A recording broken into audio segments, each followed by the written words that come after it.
मौलवी भी तो दीन को ही बेच रहा है, नमाज पढ़ाना सवाब का काम है, पैसे क्यों लेते हैं? अजीब बात कर रहे हैं आप। मौलवी नमाज पढ़ा रहा है, सवाब का काम है, तो मौलवी फ्री करे, दीन बेच रहा है पैसे अगर ले रहा है तो। भाई कुरान पढ़ना पढ़ाना सवाब का काम है ना, तो जो कुरान छापने वाली कंपनी है वो फ्री में तो नहीं देती हैं आपको कुरान, वो पैसे लेती हैं, वो कागज़ के पैसे लेती हैं, वो छपाई के पैसे लेती हैं।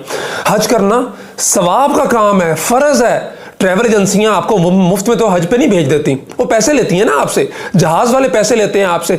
मस्जिदें बनाई जाती हैं, अंदर नमाज होती है, कुरान पढ़ा जाता है, सारे नेकी के काम होते हैं, लेकिन मिस्त्री मस्जिद बनाने के पैसे लेता है। मस्जिद में लगने वाली सीमेंट के आप पैसे देते हैं, सरिये के पैसे देते हैं, मजदूरों को आप पैसे देते हैं। शादी आधा ईमान है, निकाह सुन्नत है, दीन का हिस्सा है, लेकिन बेद छुआरों से लेके, कपड़ों से लेके, कैटरिंग वालों से लेके, शादी हाल वालों पे लाखों रुपए आप लुटा देते हैं।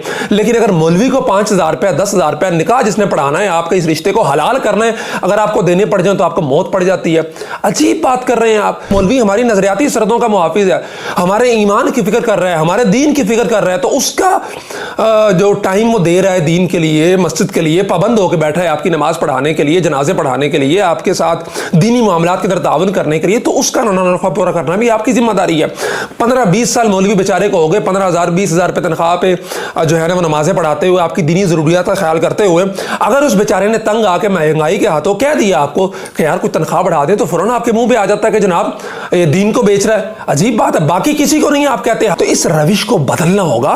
वो अपनी सर्विसेज दे रहा है, वो टाइम दे रहा है, वो आपके लिए पाबंद होकर बैठा हुआ है, तो इसलिए उसकी ज़रूरियात का ख्याल रखना है आपकी जिम्मेदारी। आप ये नहीं कह सकते कि वो दीन को बेच रहा है। अगर मौलवी दीन को बेच रहा है तो फिर हज सर्विसेज वाले दीन को बेच रहे हैं, फिर मस्जिद में बनाने वाले दीन को बेच रहे हैं, फिर वापडा वाले दीन को बेच रहे हैं जो मस्जिद में बिजली दे रहे हैं, फ्री दे ना, दीन का काम हो रहा है, वहां पे नमाजें पढ़ी जा रही हैं, वहां पे तो बच्चे कुरान पढ़ रहे हैं, मदारिस की बिजली फ्री कर दें आप, फिर वापडा दीन को नहीं बेच रहा।